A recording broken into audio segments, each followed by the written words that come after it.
Selamat siang kepada audiens sekalian. Siang. Saya memulai pidato saya. Izinkan saya memperkenalkan diri saya terlebih dahulu. Nama saya Abimanyu Aman Aslam, dan dalam kesempatan kali ini saya akan menyampaikan pidato yang berjudul Hip Hop di kalangan budaya hip hop di kalangan budaya muda-mudi, FOMO atau apresiasi. Budaya saya bukan kostum Halloween kamu. Ya, itu merupakan frasa yang kerap kali diucapkan dan diutarakan oleh berbagai jenis khalayak umum, terlebih orang-orang yang berasal dari budaya minoritas.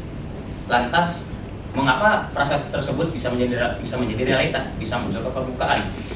Ada beberapa sebab. Yang pertama adalah bagaimana orang-orang penikmat budaya atau hanya orang-orang umum, orang-orang yang secara general hanya menggunakan budaya tersebut untuk kepentingan mereka sendiri. Dan kita sebagai generasi muda, sebagai kaum muda-mudi, harusnya bisa lebih mengapresiasi mengapresiasi apa yang kita representasikan dari suatu budaya tersebut. Dan kembali lagi, kita sebagai kaum muda-mudi, sebenarnya mengapa sih kita sering mendapatkan stigma negatif? Kita seringkali disebut sebagai generasi yang apatis, kurang beretika, tidak memiliki empati. Nah, penyebab adanya stigma tersebut itu karena pertama, adanya jarak atau gap di antara generasi kita dengan generasi-generasi sebelumnya. Atau bahkan lebih buruk, ada ketidakselarasan nilai. Dan itu nilainya itu meliputi aspek seperti aspek etika atau bagaimana mereka dibandingkan kita biasa berkemoralan, atau kita dapat menilai sesuatu yang berdasarkan baik dan benarnya. Nah, kembali lagi kepada budaya hip hop. Kita sebagai kaum muda-mudi atau sebagian besar dari kita sebenarnya sudah mengenali, dan mungkin secara tidak sadar, secara subconsciously kita merepresentasikan sebagian kecil dari aspek atau elemen dari budaya hip hop itu tersendiri. Contohnya apa sih emang? Contohnya durag. Durag itu adalah penutup kepala yang biasa dipakai oleh kaum Afrika Amerika yang pertama kali muncul pada tahun 1900-an. Lalu apalagi sih? Kalung emas, gold chains, yang sebenarnya kita mengasosiasikan aspek-aspek dari budaya tersebut itu sebagai hal yang nilainya itu minim. Kita seringkali tidak menyadari bobot atau nilai historis dari aspek-aspek elemen yang kita angkat dari budaya tersebut. Nah, kembali lagi kepada bagaimana kita seharusnya bisa merepresentasikan budaya tersebut. Ada kedua potensi untuk kita mampu merepresentasikan aspek semantika dan visual dari budayanya. Pertama, kita bisa saja mengapresiasi apa nilai intrik yang dari budaya tersebut yang kita angkat. Lalu yang kedua, yang negatif, yaitu kita mengapropriasi. Apropriasi itu apa sebenarnya?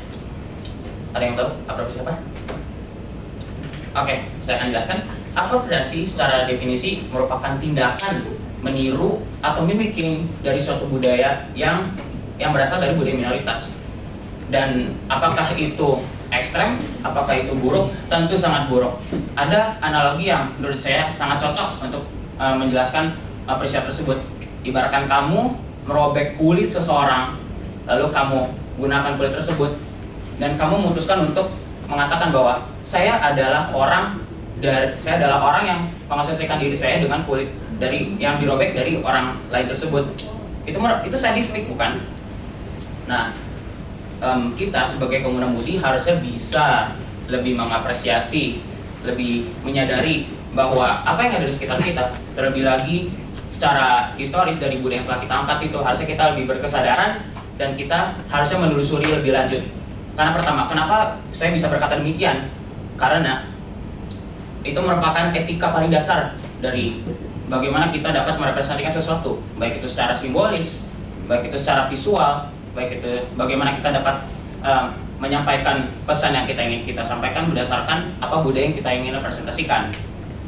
Nah, lalu yang terakhir, karena telah maraknya peristiwa di mana kita seringkali melihat kaum muda-mudi, terlebih lagi seusia atau bahkan lebih tua dari kita, menggunakan atau memanfaatkan aspek atau satu elemen dari budaya tersebut, dan bahkan dalam beberapa kesempatan mencaci maki dan hanya memanfaatkan satu aspek atau elemen dari budaya tersebut untuk keuntungan diri sendiri. terakhir, saya sebagai representasi dari, terlebih lagi saya merupakan Gen Z, saya ingin menyampaikan bahwa kita seharusnya lebih menelusuri mengenai apa yang akan kita representasikan dari suatu budaya tersebut. Dan bila kita telah melaksanakan hal tersebut, maka kita bisa diklasifikasikan dan bisa dikategorikan sebagai orang, sebagai individu yang representatif budaya yang etis. Dan apakah dari kalian semua ada yang pernah menggunakan baju atau menggunakan apapun yang berasal dari industri fashion, baik itu pakaian atau aksesoris dari budaya hip hop? Ada yang pernah? Emang apa? Oh, kupluk. Oh iya. Dan apakah kamu tahu bobot atau nilai historis dari yang kau pakai?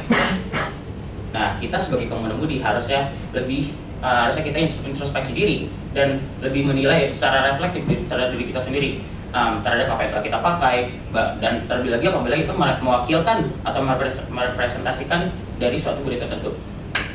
Baik, itu saja dari pidato saya kali ini. Terima kasih atas perhatiannya. Terima kasih.